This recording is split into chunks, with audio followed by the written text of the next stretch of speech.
I am now at the top of Mount Defiance, where in the summer of 1776, young Colonel John Trumbull had become disturbed when he noticed how Mount Defiance overlooked the defenses of Ticonderoga. His fear was that if an enemy should get artillery onto the mountain, the fort would become untenable. He was laughed at. Everyone knew the place was inaccessible, and besides, the range was too great for artillery fire, almost a mile. Trumbull nevertheless persisted and pulled his rank sufficiently to have a heavy French gun on Mount Independence, double-shotted and pointed at the crest. The balls were seen to strike halfway up the mountainside. Trumbull then crossed over to the western shore, and with General Gates and others looking on, had a 6-pounder on the ramparts of the fort pointed at Defiance. I got Ticonderoga there in the background. The 3.5-inch cannonball struck near the top. Trumbull had proved his point as to range, but so what? The place was inaccessible, was it not? So a cannon could never be gotten up there. The future artists, accompanied by the lame Benedict Arnold and Anthony Wayne, among others, then climbed the rocky hillside and looked down on the fort, lying apparently almost at their feet. Where men could go, they certainly could drag cannon. With the utmost difficulty, perhaps, and only through the hardest of labor, but still it could be done. Trumbull's discovery was nothing extraordinary, for Lieutenant Brown back in 1759 had told Amherst that cannon could be gotten to the crest of Mount Defiance. No one else, however, until Trumbull came along, had given thought to the matter of his concern. Although he had proved his point, was evidently pooh-poohed by Gates and the other senior officers. Nothing was done, and Sugarloaf was left neglected and forgotten.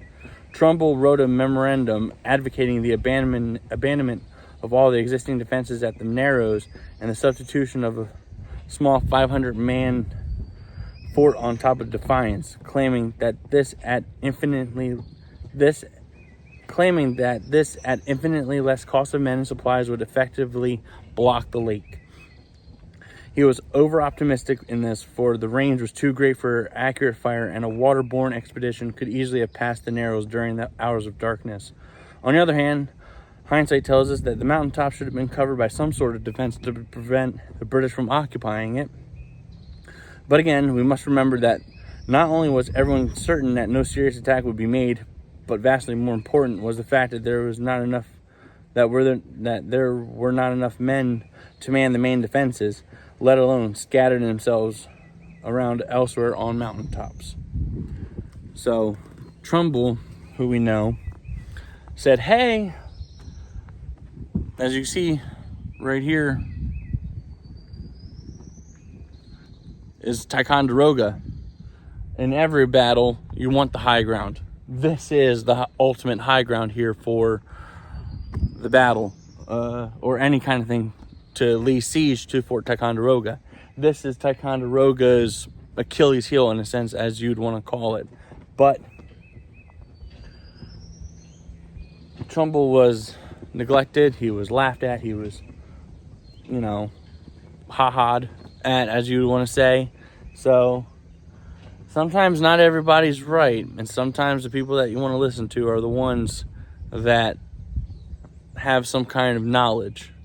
Having to pull rank is one thing, but on that July day, they'll be proving that you can get cannon up here and that you can easily lay siege. But that is not to come because of